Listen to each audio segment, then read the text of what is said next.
So I think we're either 9 or 10 days away from where holders of the December gold and silver contracts have to, it goes into delivery at that point. I think it's the 28th of November. This is where you could say instead of the rubber meets the road, it's where paper meets physical. Those who want to stand for delivery can on the 28th. They don't have to do it on the 28th, but this is when typically they'll declare, yes, we're going to stand for delivery. And when you look at gold right now, it's business as usual. You have spot right now. I looked this morning, it was like $1.60, I think, over the December futures contract.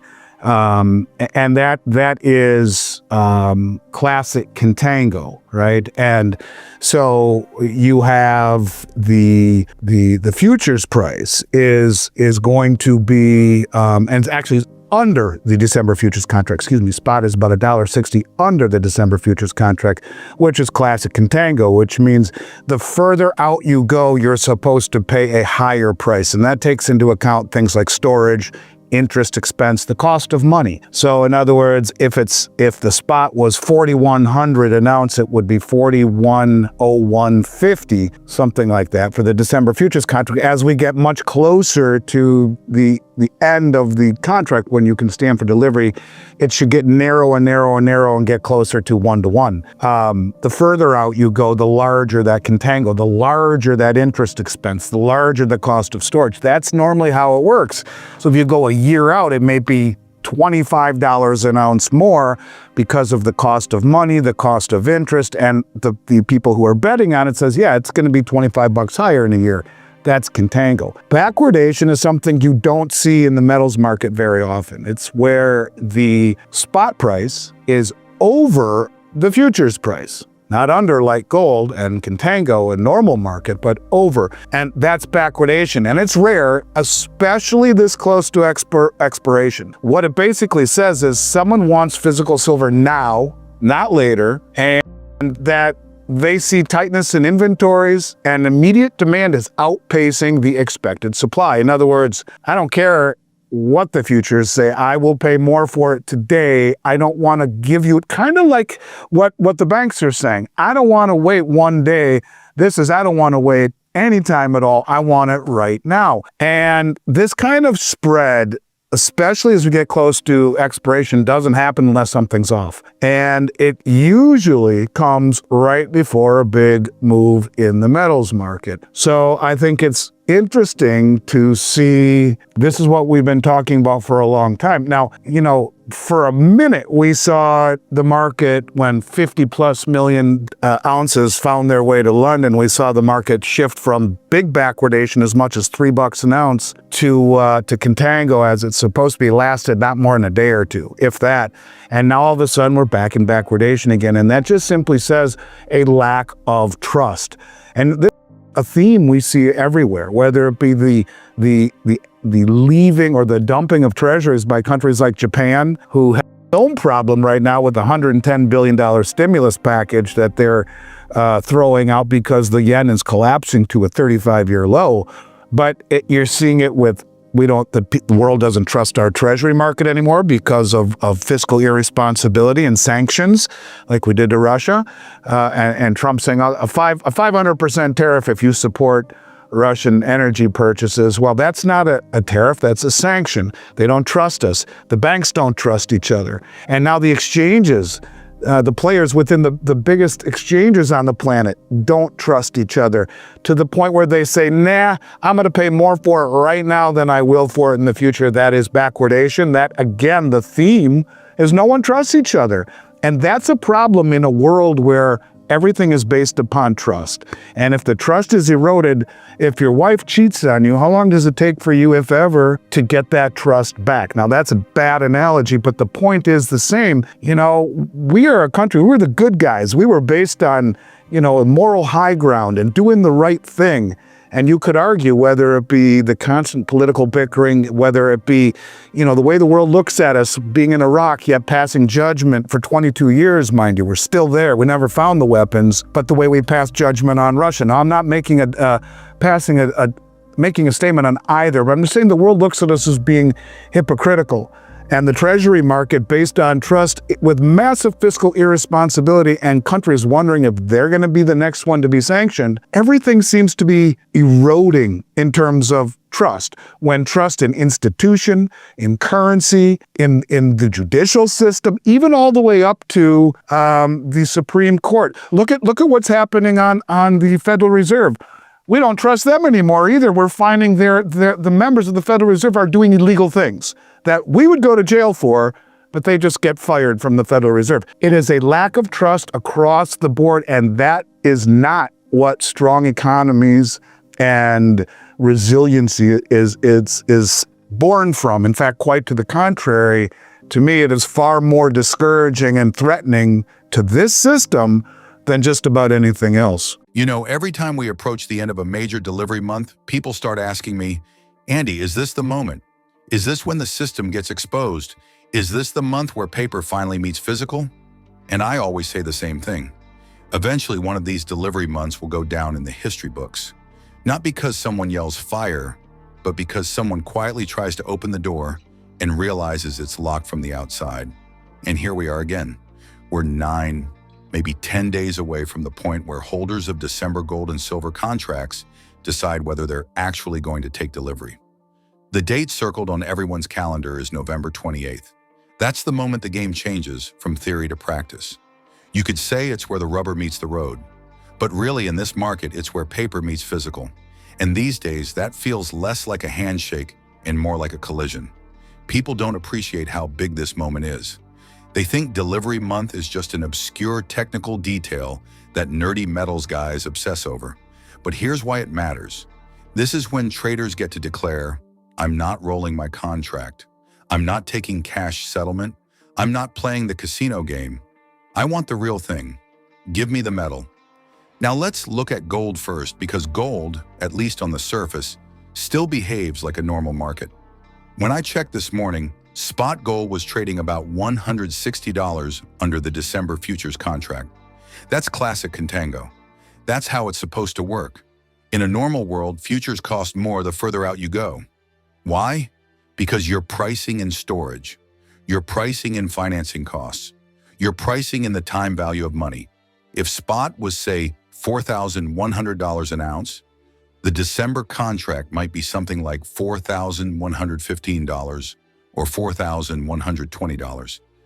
Just a reflection of carrying costs. As you get closer to delivery, that spread should narrow and narrow and narrow until the futures price kisses spot. That's how Contango behaves. And if you go way out, 6 months or a year, you might see futures $20 or $25 higher. Logical, predictable, boring. But Silver's over there doing cartwheels, screaming in the corner, waving flares around, trying to get everyone's attention. Silver is back in backwardation. For those of you new to the concept, backwardation is when the spot price, today's price, is actually higher than the futures price. That should never happen in a supposedly well-supplied market. Think about what it means. If you're willing to pay more for metal today than you will for it a month from now, that tells you you're scared the metal won't be there later. Backwardation is the market's way of saying, I want it now, and I do not trust the system to provide it later. And that's the key word, trust. Backwardation isn't just a pricing anomaly. It's a scream into the void. It's a giant neon sign blinking something's wrong, especially this close to expiration, especially when physical inventories are already tight, especially after we just saw massive deliveries over 50 million ounces sneak their way into London only for backwardation to vanish for a day or two, like a fire alarm being yanked out of the wall, and now suddenly plugged back in and screaming again. Folks, this doesn't happen in healthy, well-functioning markets. This happens when someone, somewhere, desperately needs physical silver now, not next month, not as a promise, not as a futures contract, but now, period. And that someone is willing to pay a premium over the futures market to get it. And why wouldn't they? The whole world is losing trust, not just in markets, but in institutions that were once considered untouchable. We talk about this every week, but look around. Japan just announced a $110 billion stimulus package because the yen is at a 35-year low. The treasury market is being dumped by countries that used to buy our debt with their eyes closed. Japan, China, even longtime allies are reducing exposure. Why? Because the US government is spending money like a teenager with their first credit card, and the rest of the world is staring at that statement balance and saying, nope. Something is happening in my mind beneath the surface of the financial system because over a 5-day stretch over the last 2 weeks, the Federal Reserve injected $125 billion into the repo market. And the popular talking heads would say it was to ease funding stress, as we saw in 2019 with the repo market problems, in 2008 with the fail of Lehman Brothers and the great financial crisis. But it's important to understand that $125 billion, especially over a few days, over a period of 5 days, is akin to crisis-like behavior. It's on par with what we saw when Lehman fell. It's on par to the 2019 blowout in the repo market. But let's first kind of try and dumb down what the repo market is. It's the plumbing of the financial system. And it's where banks, big banks, lend to each other overnight, literally overnight. And they do this to keep things flowing, if you will. Normally, this market, you never hear about it, and that's what it's supposed to be. It's quiet. It means everything's working. But when the Fed steps in with huge amounts of cash, mind you, typically, if there's no stress, you won't see much of any movement in the repo market or usage of it. If there's a little bit of stress, you might see 3, 4, 5 billion put into it or trading in it. If there's moderate stress, maybe 10, 12 billion. At 25 billion, it's the equivalent of hearing loud banging noise every time you turn your water on in the walls. Something's not right. Something's not flowing right. But what makes this concerning and very different than what we saw in 2008 and 2019 is that in 2008 and 2019, it was an issue of liquidity or lack thereof. Now, this is not a we're out of money problem.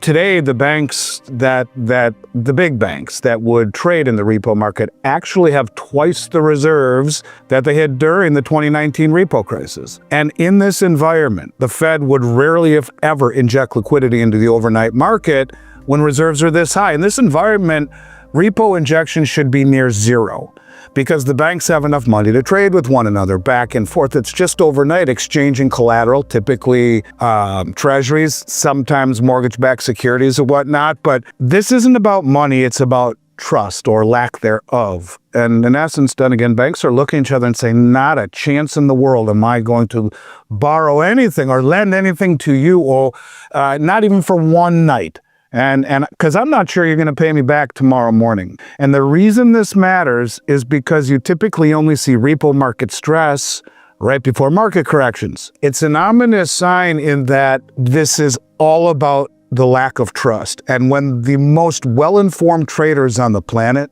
the very, very large commercial banks, are saying, you know what, I'm not lending my money into this system. I'll just park it at the Fed instead. I am not going to do it. And you start to see the overnight lending system dry up. It portrays, I think, serious fractures within the entire system and is far more concerning than just a lack of liquidity. It's a lack of trust, which is far more systemic and troubling. So let's go deeper into what all of this actually means.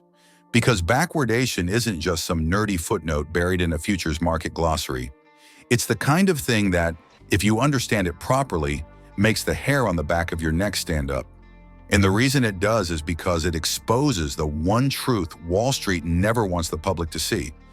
The entire financial system is built on confidence, not collateral. It's built on promises, not possession. It's built on the idea that everyone will behave the way they're supposed to behave.